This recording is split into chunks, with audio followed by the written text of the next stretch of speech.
Alors bonjour et bienvenue sur la chaîne de programmation en langage Z80 et principalement pour l'instant sur le CPC.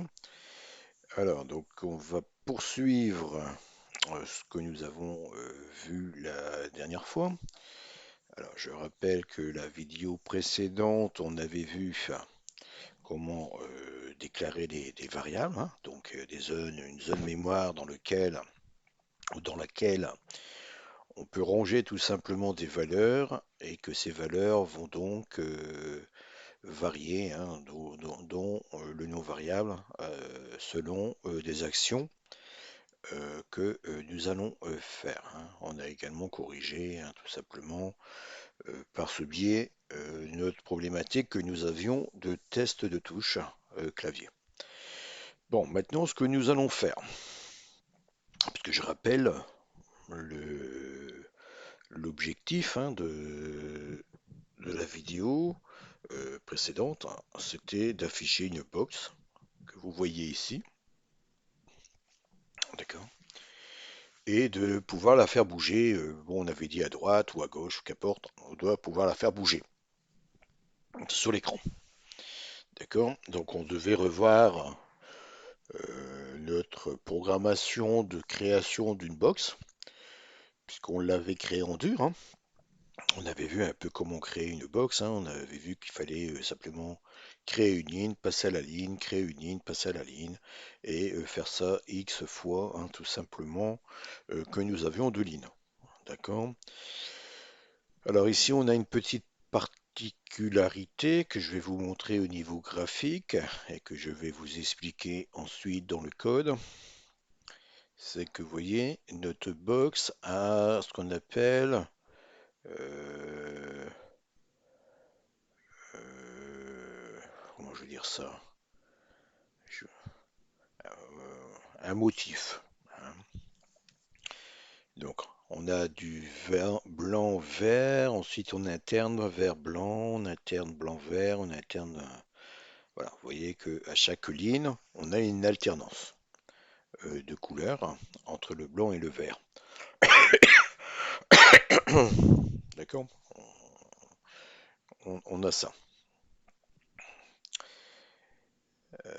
Et on a donc ici la position 4E60 qui est la position en X, Y de cette box. D'accord?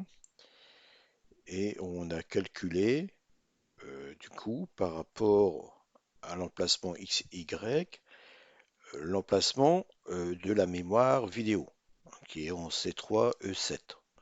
Donc c'est-à-dire que le point qui est ici en haut, vous voyez, c'est C3, enfin le point qui est juste ici, là, il faut savoir taper dessus. Voilà, C3E7. Le premier point en haut à gauche de notre box, c'est l'adresse C3E7. Bon. Après, on avait deux concepts ou deux visus à voir pour faire ce qu'on veut faire.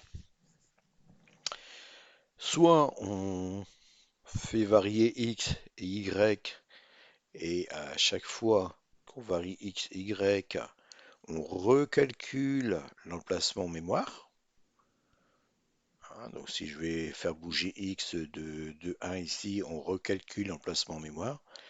Ou alors on gère directement l'emplacement mémoire. C'est-à-dire qu'on va venir incrémenter, puisque on va aller vers la droite ou vers la gauche, donc incrémenter la VRAM de 1 ou la réduire de 1, selon que nous allons à droite ou selon que nous allons à gauche. D'accord? Donc dans cette vidéo, et puis pour aussi vous montrer qu'on peut optimiser, hein, tout simplement le code sans devoir toujours réutiliser enfin, le fait de recalculer tout simplement un emplacement mémoire, hein. C'est-à-dire on peut définir un emplacement mémoire fixe qui est 460. Voilà. On calcule la mémoire qu'on va stocker dans une variable et ensuite ben, on peut jouer avec cette variable, hein, sur les x, sur les y. Hein. Sur le x, ou même sur les Y. Alors, sur les X, comment ça se passe? Ben, on incrémente tout simplement la partie de l'octet ici E7, en plus ou en moins, et sur les Y, eh ben, on sait qu'on doit augmenter de 8 ou diminuer de 8 selon que on monte ou qu'on descend. Hein, d'accord? Donc pour l'instant, on va faire que sur les X. D'accord? On va voir comment on peut bouger la box à gauche et à droite.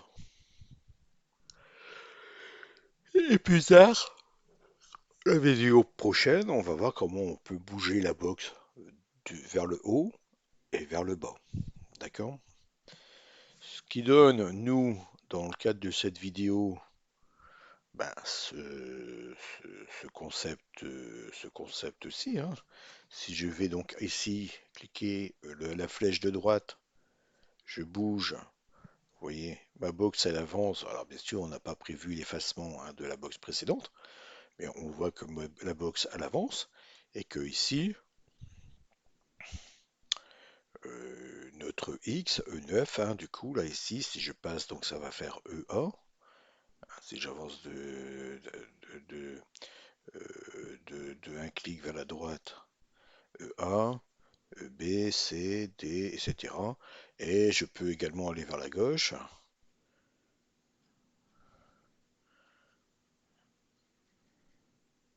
Voilà. Je vais, je vais ici vers la gauche, vous voyez. Alors bien sûr, c'est un peu saccadé du fait de la vidéo, d'accord? Et quand je passe euh, bah, sur la ligne au-dessus, vous voyez, que je monte.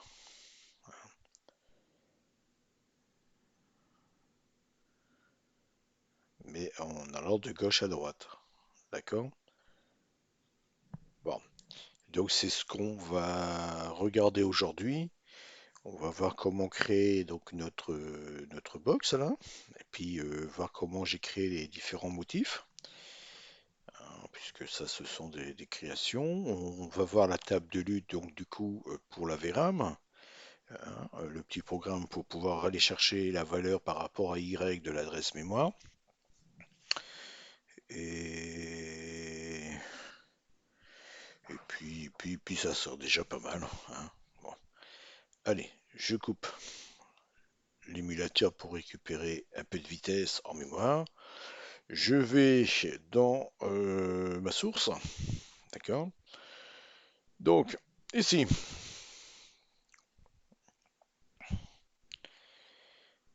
les variables. Alors, une chose aussi que j'ai oublié de dire la dernière fois, hein, c'est que quand on prend une valeur 16 bits, dans la mémoire, c'est inversé. Hein. Donc, c'est-à-dire que si je prends la valeur 16 bits, j'aurai sur la partie de l'octet de gauche Y et la partie de droite X. Il ne faut pas l'oublier, hein, ça aussi. Hein. D'accord? Donc j'ai déclaré ma box, j'ai une position XY, une couleur et une mémoire VRAM. D'accord? Le VRAM sera calculé par rapport à X et Y. Donc comme ici nous sommes dans la partie déclarative des variables, on ne mettra surtout pas de valeur aux variables, on les initialise. À l'exception de la matrice clavier qu'on peut mettre à FF n'étant pas une valeur, comment je dirais ça, qui va bloquer, c'est pas une instruction de saut ou de boucle, etc. Donc ce n'est pas gênant, on peut le laisser FF, parce que le programme va lire, hein, va lire les octets, mais ça va pas bloquer, d'accord? Par contre ici, tout ce qui est déclaratif, on met à 0. Vous voyez que j'ai repositionné ici du coup l'horloge, la variable de l'horloge. Concernant la VRAM page, bah ça on verra ça un peu plus tard. Hein, on verra qu'on peut, dans le cas de l'Amstrad CPC, gérer du double buffering hein, pour éviter les clignotements, par exemple, sur l'écran. Mais on verra différentes façons de pouvoir le faire. Hein. On peut aussi bien euh, copier l'emplacement de la mémoire actuelle, hein, d'accord? Et, et puis ensuite, quand on va déplacer la box, réappliquer sur cet emplacement ben, ce qu'il y avait précédemment, hein. Hein, voilà, on copie le buffet de fond, on vient coller notre box dessus. Que notre box se déplace vers la droite, ben, on vient recoller, je dirais, ce qu'il y avait au-dessus de la box, hein, au-dessous de la box. Et on vient récupérer, bien évidemment, quand on fait le déplacement, ce qu'il y a juste avant le déplacement, hein. Mais bon, ça, on verra ça au fur et à mesure. D'accord, bon, ça, il n'y a rien de spécial. Voilà. Là, ici, vous voyez qu'il y a plusieurs façons d'initialiser hein, tout simplement notre box, hein, donc notamment pour déclarer notre valeur de VRAM. On rappelle qu'on avait l'instruction ou la variable nget screenPTR -m0 qui faisait directement un calcul avec les valeurs qu'on passait derrière. Donc on passait l'écran de base, hein, donc c'est 0, 0, 0, on passait X et Y, et lui il nous retournait directement dans HL, hein, il faisait le calcul direct dans HL, il nous retournait LDHL, virgule, la valeur correspondante hein, la position XY passée en paramètre de la macro. Notre façon de faire, ben, nous on va utiliser une table de lutte, d'accord? C'est simple, on dit dans BC, on met l'adresse de la position de X, dans HL Y, on en profite pour venir initialiser notre box X à 78, notre box Y à 96, cela uniquement pour pouvoir l'afficher à l'écran, hein, box X, box Y, qu'on vient afficher un peu plus bas ici, un peu plus bas ici, dans Source Box Position Render, qu'on l'avait déjà vu hein, précédemment. D'accord? On va afficher ici notre VRAM aussi. Hein, bon, ok. Bon, rien de bien méchant. On calcule avec notre table de lutte qu'on va voir bah, tout de suite, hein, d'ailleurs, l'adresse mémoire. Hein, d'accord, avec tout simplement qui va nous retourner tout simplement l'adresse dans HL et on vient copier HL dans Box VRAM. En ayant fait ça, on a tout simplement initialisé hein, tout simplement je dirais nos variables de notre box, hein. On a initialisé ici X, Y et la VRAM. La couleur, on l'a pas fait, on pourrait le faire directement aussi en lui passant. Moi j'ai mis une couleur D1 pour avoir du blanc vert. Bon voilà, on pourrait lui passer, hein, d'accord. Alors notre table de lutte, comment les réaliser? Ben, les réaliser très simplement, hein, voilà. On utilise hein, tout simplement les directives de RASM. Alors comment ça se passe? Ben, on va aligner, on va lui mettre un nom, d'accord, pour pouvoir aller la récupérer. Donc entre accolades, on met le nom de point. On a le nom fin, puisqu'on a pris cette directive-là à chaque fois pour dire début du bloc, ou début de la procédure, au début du bloc, fin de bloc. On va faire donc 25 blocs bah, de 8 lignes, hein, donc il y aura 200 lignes, hein, tout simplement. Et on va répéter 8 fois, hein, donc on met C000, on lui rajoute 800 pour avoir C8, D0, D8, E0, E8, etc. Une fois qu'il a fait 8 fois, eh ben, on vient lui rajouter. Alors je rappelle que quand on fait moins et 4000, on revient à C000, auquel on vient rajouter 80, qui veut dire 0,50 en hexadécimal. Donc on vient rajouter C0050, ce que nous avons déjà vu et archi-revu hein, pour le calcul des adresses entrelacées de la mémoire vidéo, de la RAM vidéo du CPC. Et donc on va créer comme ça un tableau de 25 fois 8 lignes avec toutes les adresses hein, de mémoire de C0, C8, D0, D8, 0. Voilà, pas plus compliqué ça. Une boucle imbriquée, une double boucle imbriquée, 25 fois 8 lignes. Une fois qu'on a fait les 8 lignes, eh bien, on vient lui rajouter à l'adresse tout simplement moins 4000, d'accord, plus 50. Voilà, hein, c'est pas plus compliqué. Et notre fonction de calcul du coup de notre emplacement mémoire, hein, donc on met BC, on met le coordonnées de X, on met HL, le coordonnées de Y. On pourrait revoir ça de façon à ce que ce soit un peu plus simple plutôt que d'utiliser des registres 16 bits. Pour l'instant, je fais cela. Pourquoi? Parce que comme ça m'évite de calculer le carré. D'accord? Quand je fais un déplacement, un incrémentant HL, si le L dépasse FF, eh ben, automatiquement H est incrémenté. Donc comme ça m'évite de gérer le carry, je dirais, le dépassement du carry, ou d'ajouter le carry à H, hein, tout simplement. D'accord? Je vais charger. Alors oui, ma table de lutte ici, important, je l'ai alignée sur 256. D'accord? Donc je vais chercher dans DE la table de lutte. Bon, je l'ai mis dans DE. J'aurais pu le mettre juste dans D, hein, puisque c'est aligné sur 256. Alors aligné sur 256, je rappelle, hein, ça veut dire hein, tout simplement que la mémoire aura quelque chose comme... Hop, voilà, on aura une mémoire qui aura quelque chose comme XX 00. Voilà, d'accord? Donc on sait que ici le E sera également à 0, hein, donc on sera en mémoire quelque chose 00. Donc moi j'aurais pu très bien ici charger D et mettre E à 0. Bon, pas bien méchant. Pour l'instant, on laisse comme ça.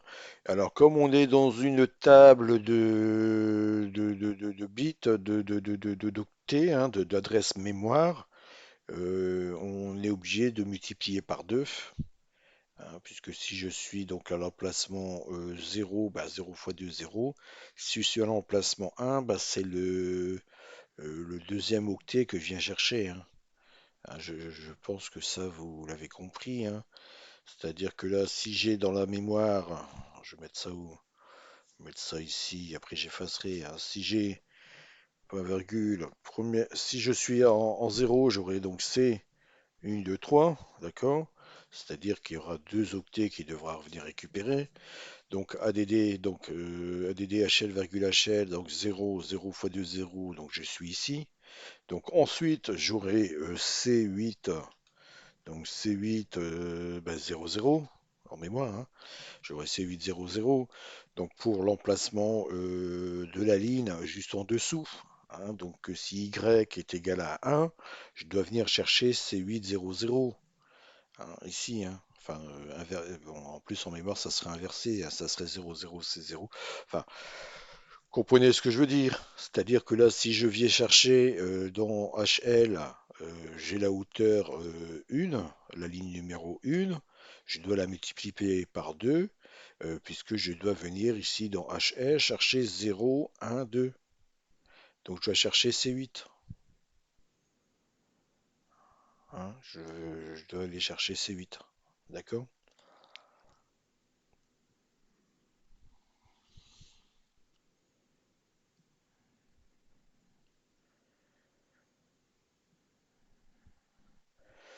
Bon, c'est pas plus compliqué que ça, hein. Je pense que vous avez compris, hein. Donc si je mets voilà. Et ici, SRLBC, pourquoi? Parce que vous savez que en mode 0, le X, enfin la position X vaut, chaque octet vaut 2 pixels. Donc on doit faire une division par 2, hein, tout simplement, hein. Donc on le fait comme ça, puis on vient le rajouter à HL, hein. Donc du coup, on a notre adresse HL qui est fait complètement. Je rappelle notre autre fonction qui calcule exactement pareil la position de HL, mais qui est beaucoup plus rapide, hein, qui manque, enfin qui fait 3 octets hein, tout simplement, d'ici, alors que là, bon, il sera un petit peu plus long, euh, qui nous permet de directement ici de calculer HL sans avoir besoin de. Voilà, on passe le X et le Y et lui calcule directement HL. D'accord? Bon, de façon de faire les choses, hein. Donc rappelez-vous juste de ça ici. Très simple. On aligne sur 256. Bon, là, je mets un nom, je pourrais plus le mettre en dur, hein. Voilà, je calcule l'adresse complète. Ta, ta, ta, ta. L'utilisation, bah, j'utilise dans le data. Voilà, ici. Je mets M Ludveram et le nom de la table, Ludveram. D'accord. Et puis ma fonction ici, hein, de getString ici, vient chercher la table Ludveram. Donc je prends l'adresse de la mémoire de la table de Ludveram, je multiplie dans HL donc par 2 pour tomber sur la bonne valeur, que j'ajoute à DE, d'accord?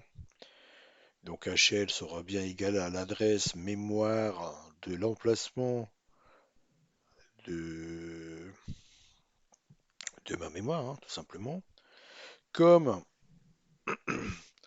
je vais charger donc dans A la valeur la valeur lue, d'accord? Comme la mémoire est inversée, puisqu'on est en train d'adresser des adresses, hein, donc j'aurai 00C0, 00C8. Donc je lis le premier que je mets dans 1, j'incrémente HL, je vais mettre dans H, donc du coup le C0, hein, si vous préférez, et je vais mettre ici, du coup, dans L, la valeur que j'ai dans 1. Donc HL sera bien égal à la bonne mémoire. D'accord? Et je viens le multiplier par BC. Enfin, je viens de multiplier. Je vais faire un décalage de BC divisé par 2 BC, hein, puisque c'est x divisé par 2 pour le mode 0. Et je lui viens lui rajouter BC à HL. Voilà, puis j'ai la mémoire. Vous voyez? Hein, donc vous voyez qu'en faisant comme ça, c'est beaucoup plus simple que ce que nous avions avant, hein. Par contre, l'inconvénient, bah, c'est que du coup, on a une table ici qui est générée de 250, de 200 lignes.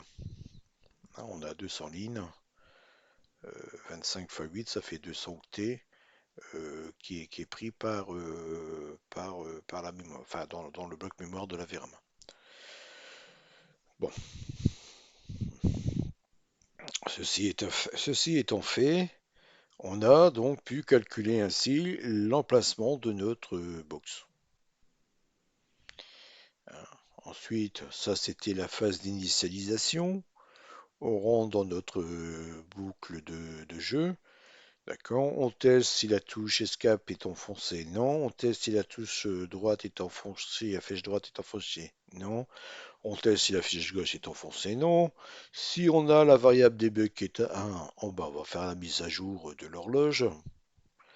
D'accord? Et ensuite, on fait notre rendu, hein. Donc, on va attendre 10 frames. Et au bout des 10 frames, on va aller charger dans HL l'emplacement de notre box, hein, en valeur VRAM. On définit dans BC la largeur et la hauteur et la largeur de notre box. Alors, je vais vous expliquer pourquoi on n'a pas du 8,2 mais du 4,2, hein, parce que notre fonction fil rectangle qui est ici, qui va remplir un rectangle plein, va utiliser ce qu'on appelle le double scanline, hein. Donc on va scanner deux lignes à la fois. On va écrire une ligne, on va descendre et écrire l'autre ligne Vous allez voir ça, hein. On a le motif dans A, donc là le A donc D1, c'est-à-dire du blanc-vert, couleur blanc côté gauche, couleur vert côté droit, et on a notre fil rectangle. D'accord? Alors notre programme fil rectangle, je l'ai ici. Il est où? Il est ici. Voilà. Alors ça, je vais pas vous l'expliquer pour l'instant. On va le voir juste après. Ou quoi que si, je vais vous l'expliquer. Donc, qu'est-ce qu'on fait? On sauvegarde DE. Pourquoi on sauvegarde DE? Parce qu'on va venir modifier DE, hein, tout simplement. On va aller charger une table de flip pixel. Alors, qu'est-ce que j'appelle table de flip pixel? Vous avez les bits 0, 2, 4, 6 qui correspondent au pixel de droite et 1, 3, 5, 7 qui correspond au pixel de gauche.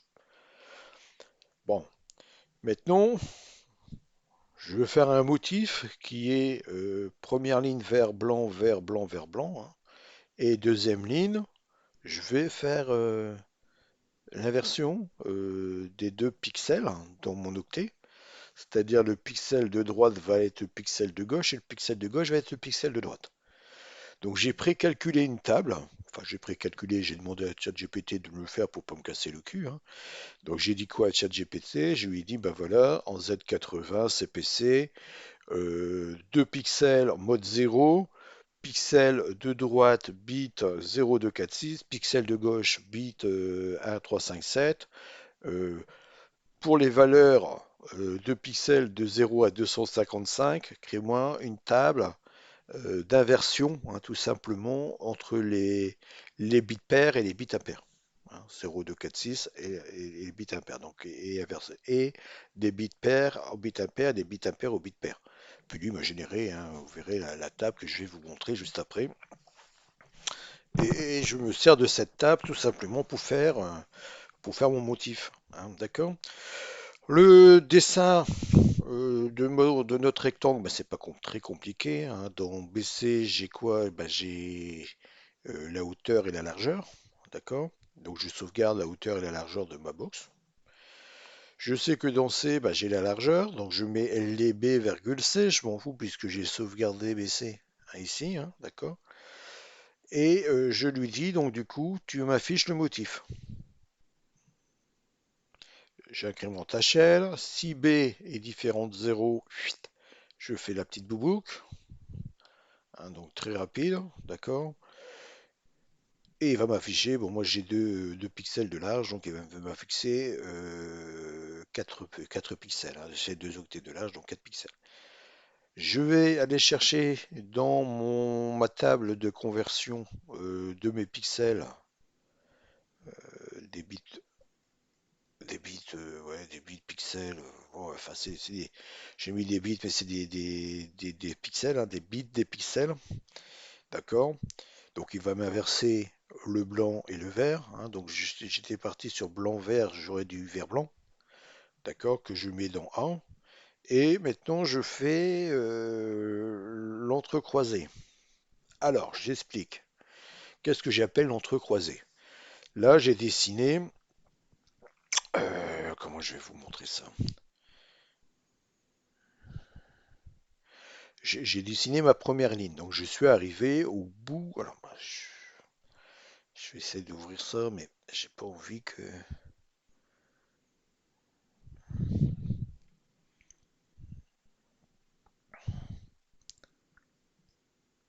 Alors il ouvre ou il ouvre pas?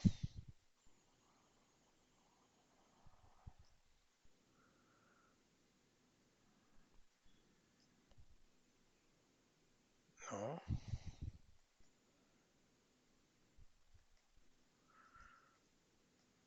pas pris peut-être. Ouais. Elle est peut-être pas pris. Ouais. Bon,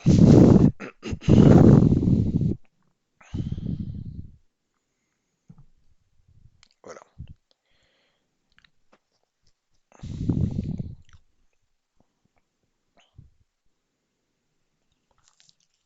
J'espère que ça va pas tout me planter quand même, hein. Bon, je vais agrandir ici pour qu'on voit les pixels. Voilà. je me mets ici. Donc j'ai...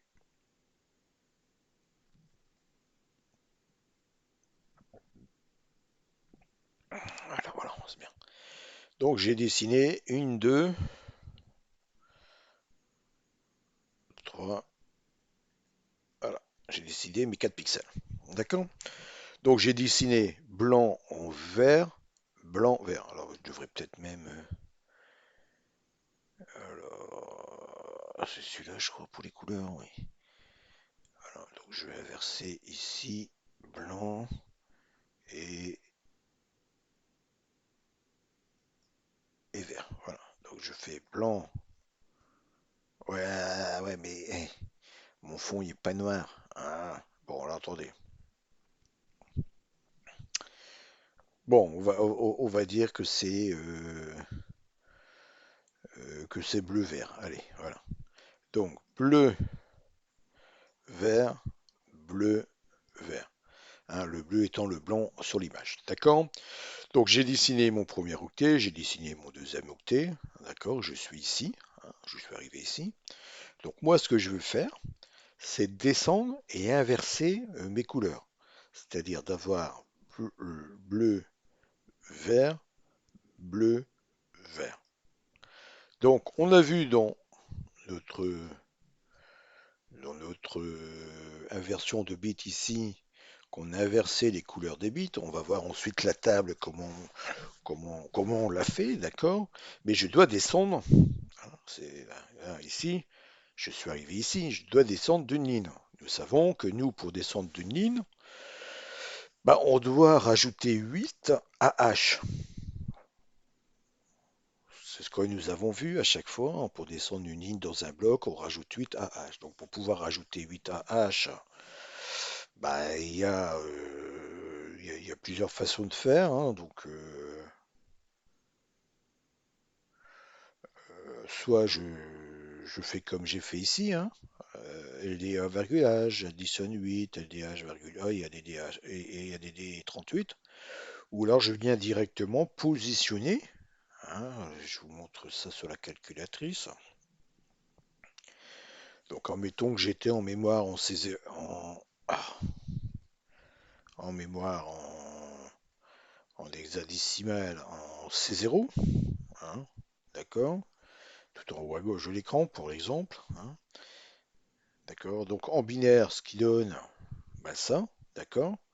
Et moi, pour pouvoir euh, euh, mettre du C8, hein, pour pouvoir faire du C8 ici, hein, donc pour pouvoir ajouter 8, si vous préférez, plus 8, ce qui égale du C8, et du C8 en binaire, ben, vous voyez, le bit ben, 4, hein, donc 0, 1, 2, 3, je dois le mettre à 1.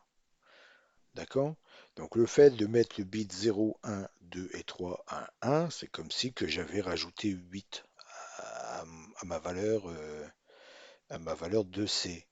Pourquoi? Parce que en positionnant le bit 1 ici, ben, c'est comme si je rajoutais 8. D'accord? Donc c'est que là, c'est si vous préférez, j'ai rajouté 8 à C, donc je suis descendu d'une ligne, et ensuite je vais décrémenter HL, d'accord? Puisque là j'ai fait jusque 0, hein, donc j'ai incrémenté une fois de trop, donc j'ai décrémente HL, et je viens lui rajouter maintenant mon pixel inversé. Et je fais ça, une, deux, 3, 4, voilà, tout simplement. Je prépare de nouveau l'inversion, puisque je suis revenu à la partie, bah, je suis revenu là, au fait, hein, si vous préférez. Je suis revenu ici, hein, donc je dois redescendre de 1, et je dois réinverser pour refaire du bleu-vert, bleu-vert. Hein. D'accord? Pour refaire c'est le motif que je fais, hein, pour refaire du bleu-vert, bleu-vert. D'ailleurs, c'est joli le bleu vert bleu vert, hein, comme ça. Je mettrai peut-être ça pour faire ma box. Mais bon, on verra plus tard, plutôt que du blanc vert. D'accord? Donc, d'accord? Et après, je recommence ainsi de suite jusqu'à ce que j'ai rempli l'ensemble de mes lignes. D'accord? Donc, qu'est-ce que je fais ici? Donc, je prépare le second inversion. Alors, pourquoi je le prépare? Parce que je ne peux pas modifier de suite la valeur de A, puisque je vais utiliser le registre A ici pour pouvoir descendre de ligne dans mon bloc. On a vu que pour descendre une ligne dans le bloc, il fallait rajouter à H8. D'accord? Donc je le fais comme ça. Pourquoi je le fais comme ça? Parce que j'ai besoin, moi, de connaître dans la valeur de A le nombre de fois G8. Parce que nous savons que dans notre mémoire qui n'est pas dans notre mémoire VRAM Amstrad, on a 25 blocs de 8 lignes et que quand on a dépassé 8, quand on a calculé 8 fois 8 lignes, on revient à 0. On a du C0, C8, D0, D8, E0, E8 et F0, F8. Et après, on revient à 0. Donc moi, je vais tout simplement calculer 8 fois 7, puisqu'on commence à 0, hein, donc on commence à 0 fois 7. Hein. Donc 8 fois 7, ça fait 56. Hein, donc 56 sur des décimales, ça fait 38. Donc je fais mon E38 ici. D'accord? Pour savoir si j'ai atteint 8 lignes, si j'ai déplacé si je rentre dans le bloc suivant. Hein, donc si j'ai du 0 ici, si j'ai du 0 ici, hein, c'est-à-dire que si A égale 0, si le drapeau est à 0, si le drapeau est à 0, ben, je dois lui rajouter C050 à l'adresse HL pour passer dans le bloc suivant. Ça, ce sont des choses on a vues, on a revues, hein, d'accord? Donc, avant de passer dans le bloc suivant, puisque je vais remodifier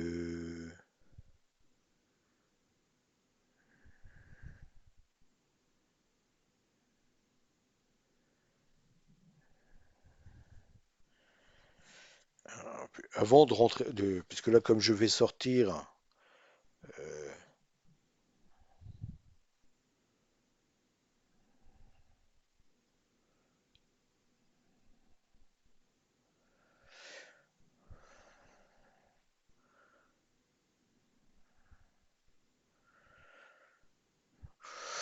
je suis en train de me poser la question. Hein, c'est-à-dire que tout ça ici, c'est ma fonction qui permet de sauter de ligne dans un bloc et de sortir de bloc en... voilà. Là, j'ai mis le LDA,DE ici. Je suis en train de me poser la question si je ne le mettrais pas ici. Hein.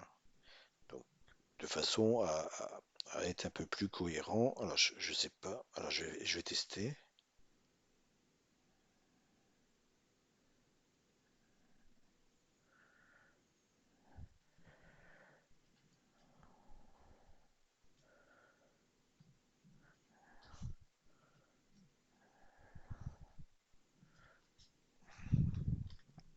Alors, en faisant comme ça.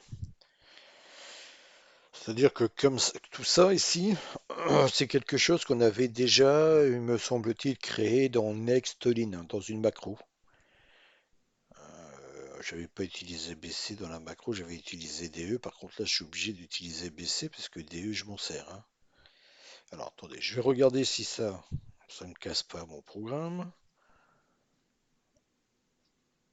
Hop.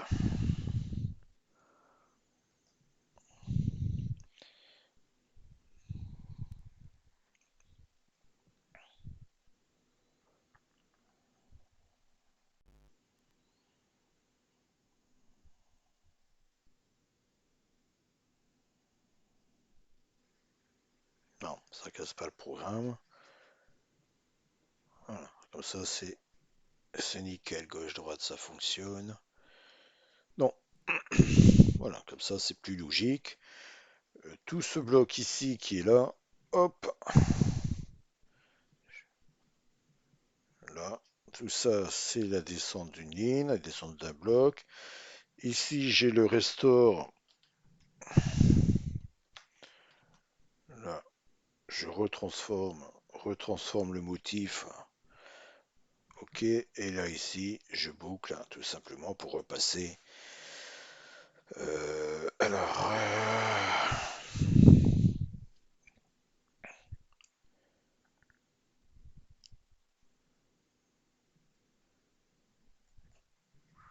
donc là, si ça serait restore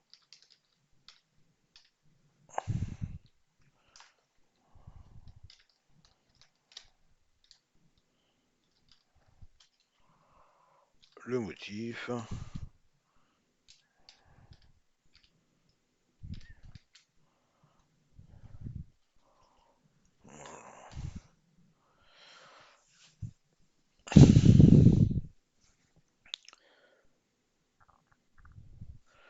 Là, c'est sauvegarde le motif, sauvegarde le motif, on va dire ça. Hop,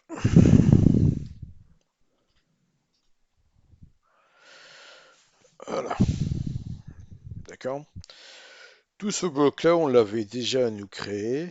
Donc, dans la prochaine vidéo, ça va venir se simplifier en macro nestline, puisqu'on avait créé une macro nestline qui permettait de passer hein, directement à la ligne suivante dans un bloc et ici de calculer le WAP hein, qu'on appelle aussi, hein, c'est-à-dire si on a sauté de blocs.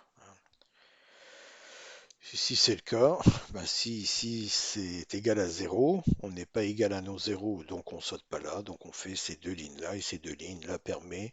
Alors pourquoi je l'ai inscrit comme ça et j'ai pas inscrit directement C000, puisqu'on pourrait avoir un écran, admettons, si on prendrait le Spectrum, c'est 64 octets par ligne, d'accord? Donc du coup je pourrais mettre 64 ici si on voudrait reproduire ou remaquer un jeu Spectrum, vous voyez. Donc je mettrai 64 octets euh, par ligne, d'accord? Et lui il mettrait donc C0, il me recalculerait non plus C0,50, mais C0, alors je sais pas 64, combien que ça fait en hexadécimal, hein, vous voyez, d'accord? Donc là je restaure de nouveau bah, le motif, hein, tout simplement. Je pop BC, donc je restitue BC, d'accord?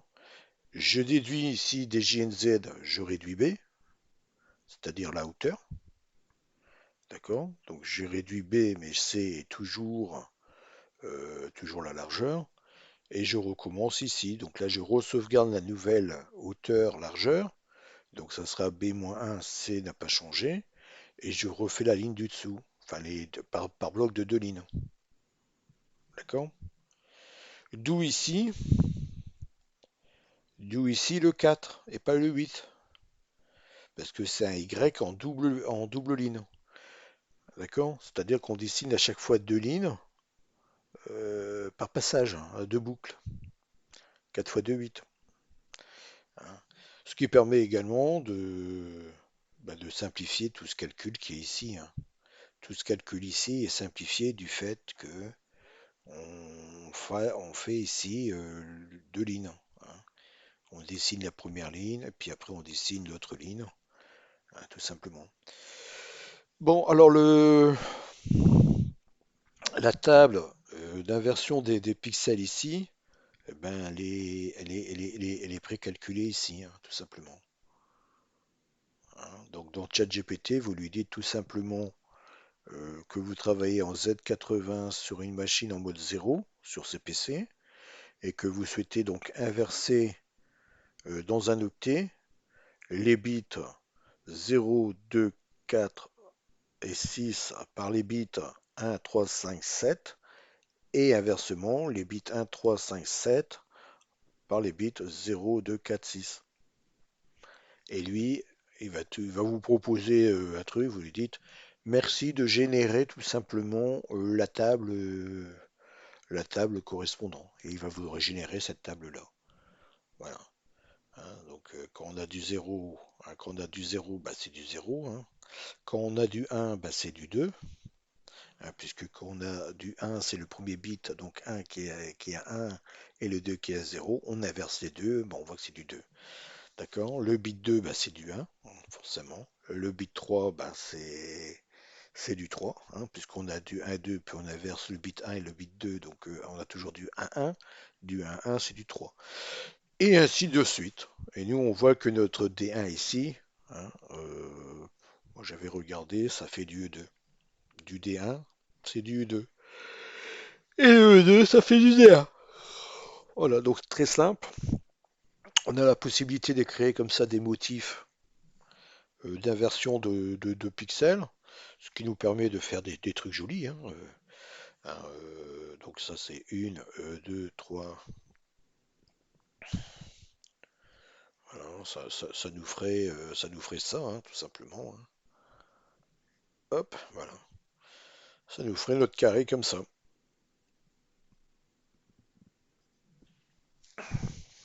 Si je prendrais la couleur bleue pour, enfin bleu-vert, hein, un bleu-vert en couleur Amstrad.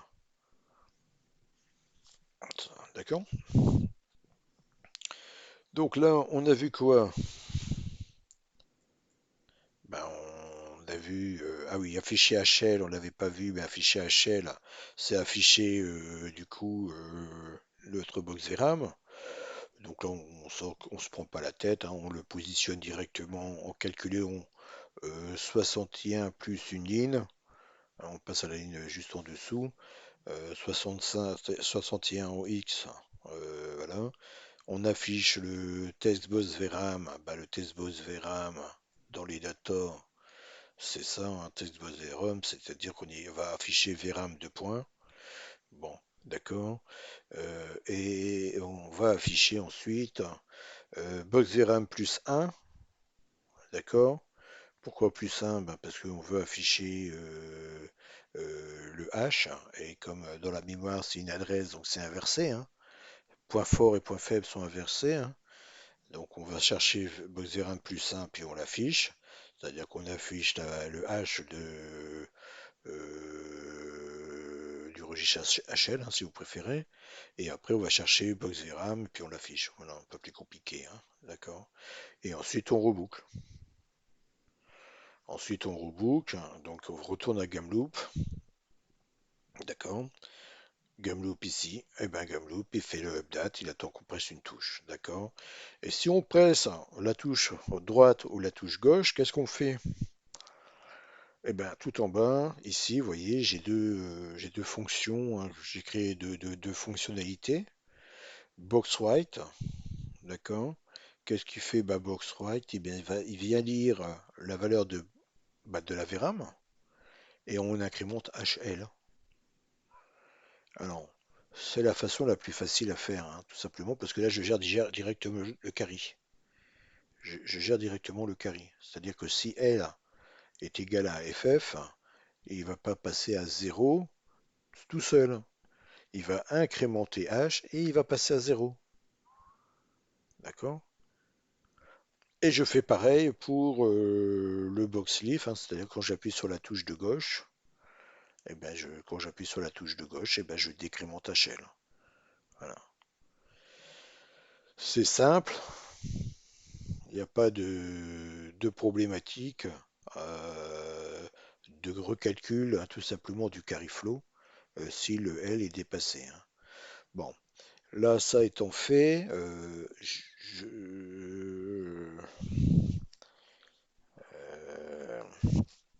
au niveau de lui ici, la table de lutte ici, non pas la table de lutte, je dis n'importe quoi. Voilà, le fil rectangle. Vous voyez que là, on incrémente HL, on décrémente HL. Bon, parce que pourquoi on fait ça? Parce qu'on dépasse FF. À un moment donné, dans l'adresse mémoire, on dépasse FF. Et pourquoi on dépasse FF? Bah, parce que regardez, je vous montre ici. Hop, vous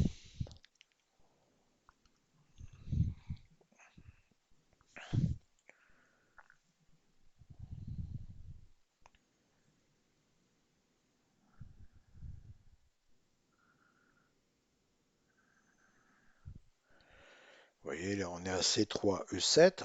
Maintenant, si je me dirige vers la droite, ben là j'ai E9, EB, C, D, E, F, 7, 8, B, C, D, E, et voilà. Et là ici, je vais dépasser, je vais déborder. Hein, si je vais un clic plus loin, ben je passe à C4. Hein, C400 si vous préférez. Donc là, vous voyez, j'ai fait un carry. Hein, mon L a été dépassé FF, donc j'ai fait un carry, et donc j'ai incrémenté H de 1. D'accord? Et on peut ainsi continuer. Hein.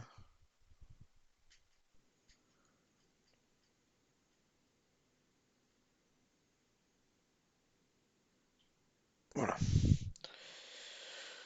Et je pourrais par exemple, si je le voudrais, dire, ah ben, si L atteint 0D, comme là, je bloque. Je n'incrémente plus. Voilà. Une fois que je suis arrivé à 0D, alors supérieur à 0D, je bloque. C'est-à-dire que ça me permet de calibrer le fait de ne pas dépasser l'écran. Bon, c'est pas le but hein, de cette vidéo. Hein. Le but de la vidéo, c'était de vous montrer hein, tout simplement euh, comment faire bouger une box hein, à droite et à gauche, hein, tout simplement, avec une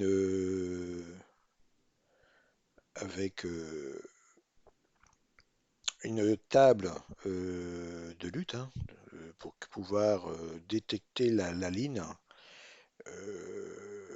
mémoire où on est positionné, d'accord? Où on se positionne, hein, on a la mémoire, donc on sait que la mémoire n'est pas rectiligne, hein, comme dans un tableau en langage C. On sait que au bout de 200, 200, en incrémentant 200, bon, le suivant, ça sera 201, 202.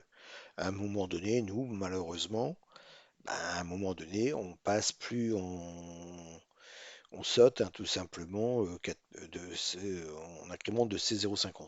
Hein, pourquoi? Ben, ça a été conçu comme ça, les CPC ont été conçus comme ça par rapport au CRTC, qu'on va d'ailleurs parler maintenant aussi du CRTC, pour pouvoir régler hein, tout simplement les paramètres de l'écran.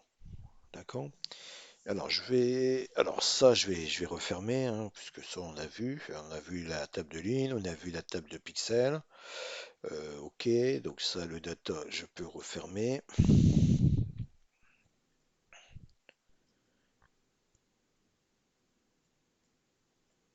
Hop, allez. La table de lutte, la création de la table de lutte, bon, pas très compliqué. On fait une double boucle répétitive avec les directives de RASM. Voilà.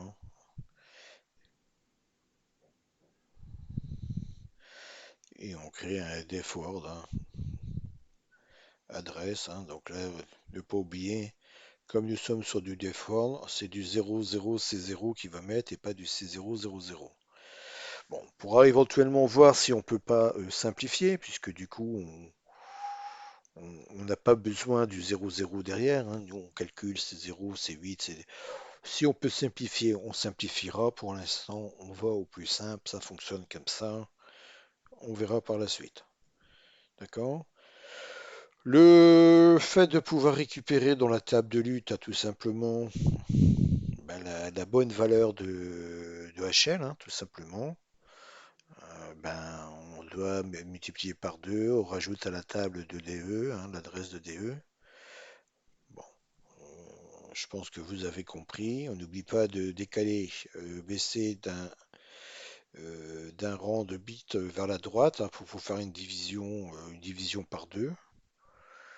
D'accord, et on rajoute à HL. Bon, pas très compliqué non plus. Enfin, pas très compliqué. Quand on le sait, hein, c'est pas compliqué, mais quand on le sait pas, c'est compliqué. Mais tout ça, c'est des choses qu'on avait déjà vues, hein. On avait vu comment générer, hein, tout simplement une adresse mémoire, la formule qui va bien, etc. Puis on avait calculé l'exemple en partant de Y sur un octet où on avait calculé les 3 bits de Y modulo 8, hein, et notre Y normal. Bon, enfin, tout est là, hein, vous avez tout, hein. Donc ça, c'est vu aussi. Hop, le fil rectangle, bah ça c'est ce qu'on a fait, ce qu'on a vu aujourd'hui. C'est pas ça que je voudrais chercher, moi, c'est... J'ai dit quoi? Ah oui, j'avais dit le CRTC.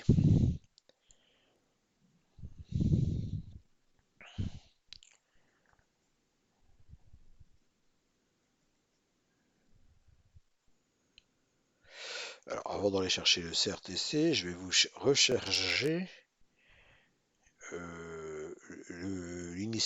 l'initialisation du système. Alors, c'est pas là. Il est ici, système init. Voilà, ici. Alors, dans le système init.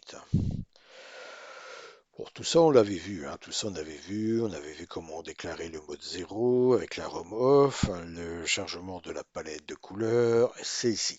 Voilà, le CRTC. Alors, le CRTC, qu'est-ce que c'est?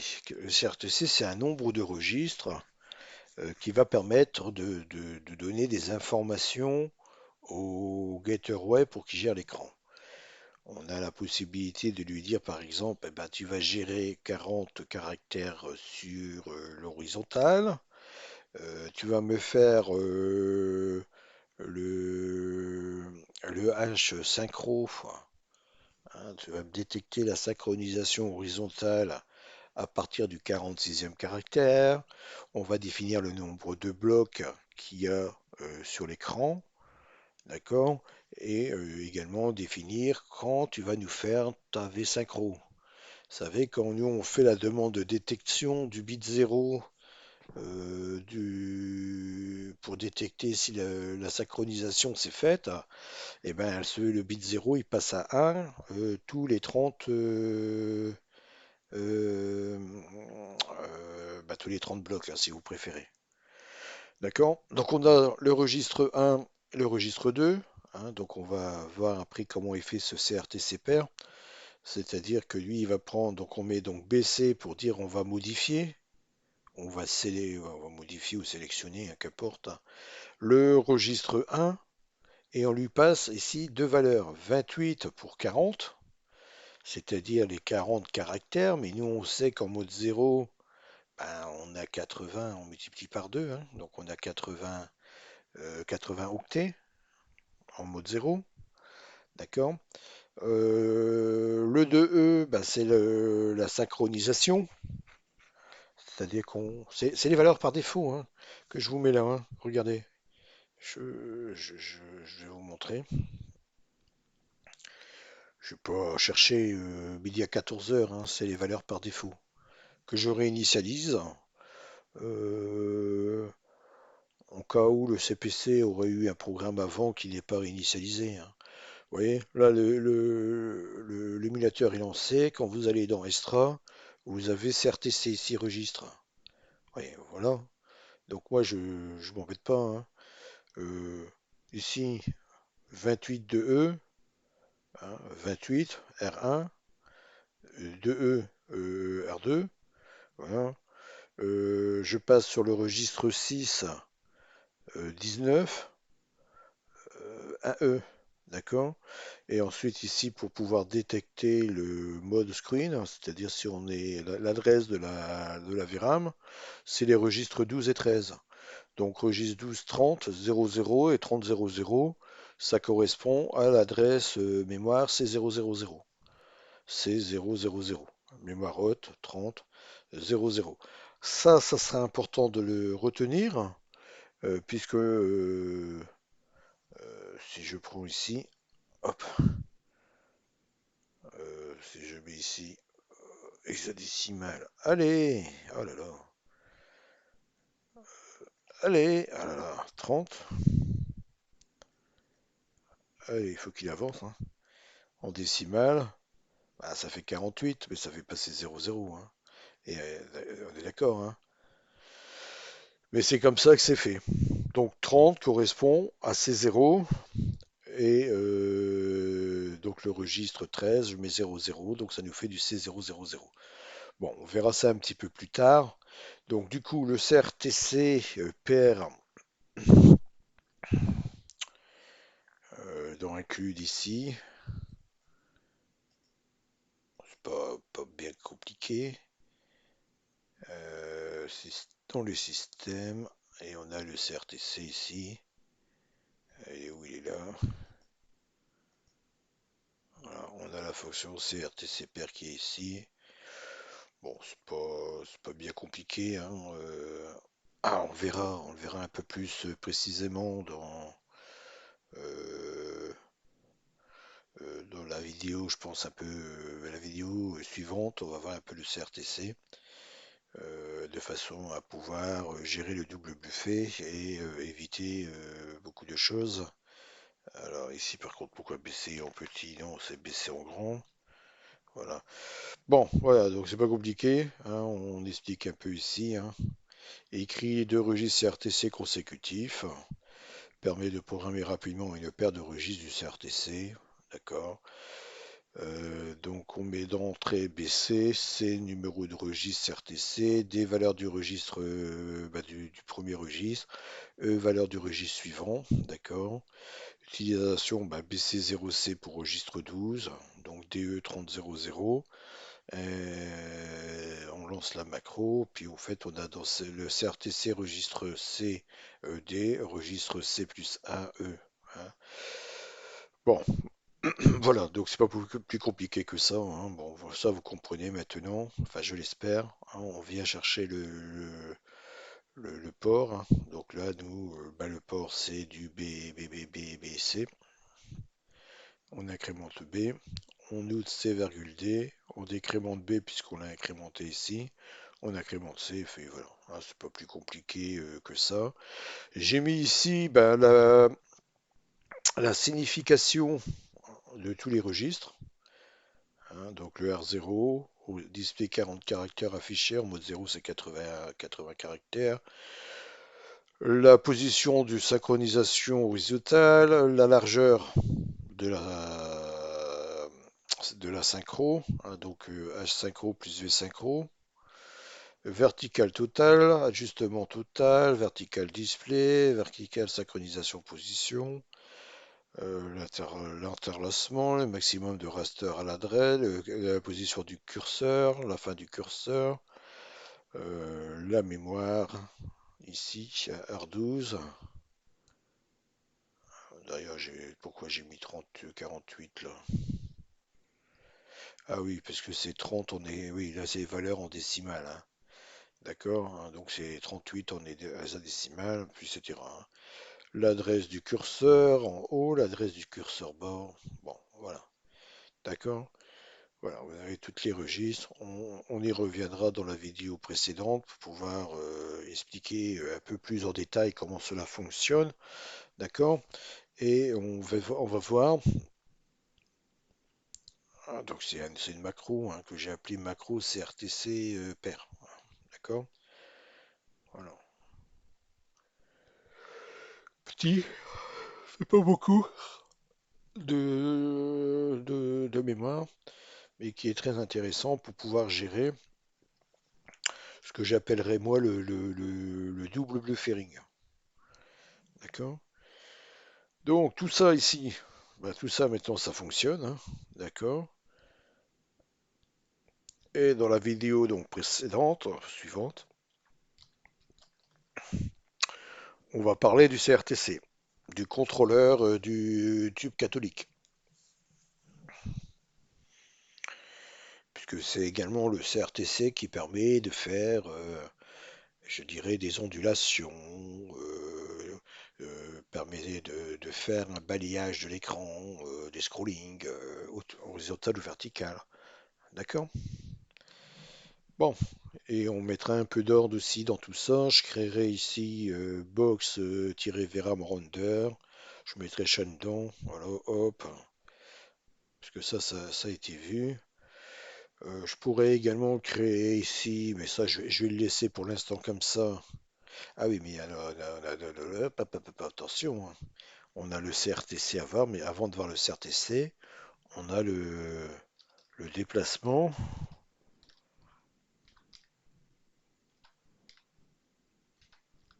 On a le déplacement vertical, hein.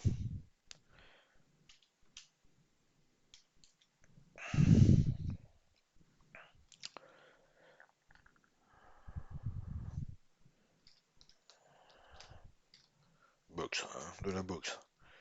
Puisque nous, on a vu là le déplacement sur l'horizon, hein, de gauche à droite, horizontal, mais on doit voir le déplacement vertical, de haut en bas.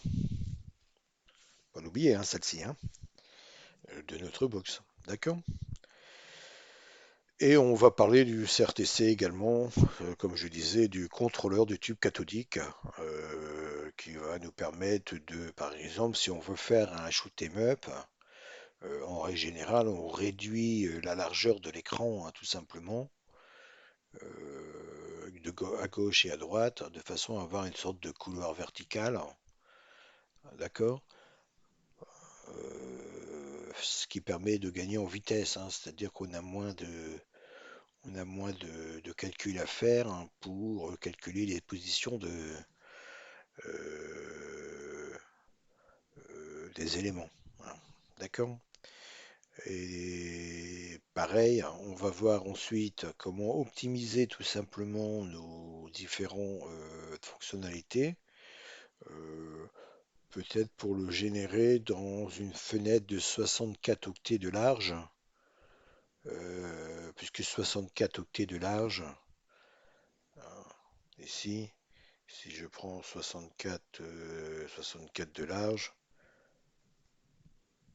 ça nous fait du 40 en hexadécimal, et ça nous permettra peut-être d'éviter de devoir, euh, comment je dirais ça, d'avoir le fameux débordement. Vous savez, quand on déplace notre box là, à un moment donné, on est obligé de faire un carry. D'accord? Donc d'incrémenter que L plutôt que de devoir incrémenter HL. Enfin, on verra. On va voir ça tranquillement par la suite. On va pas se prendre la tête tout de suite. Surtout que je fais ces vidéos. Je le fais en direct, hein, quoi. Je prépare rien en fait, hein. D'accord. On a vu donc ici dans les datas, oui, les statistiques, ok. Voilà, donc je vais arrêter la vidéo là. Je pense que ça fait déjà pas mal de choses à avoir. Alors, vous voyez ici que j'ai créé, alors ça, bon, non, on verra la vidéo suivante, puisque j'avais créé une fonction, mais pour l'instant, on n'en a pas besoin. Non, pour l'instant, on n'a pas besoin, puisqu'on l'utilise qu'une seule fois à la déclaration de la box. D'accord? Bon,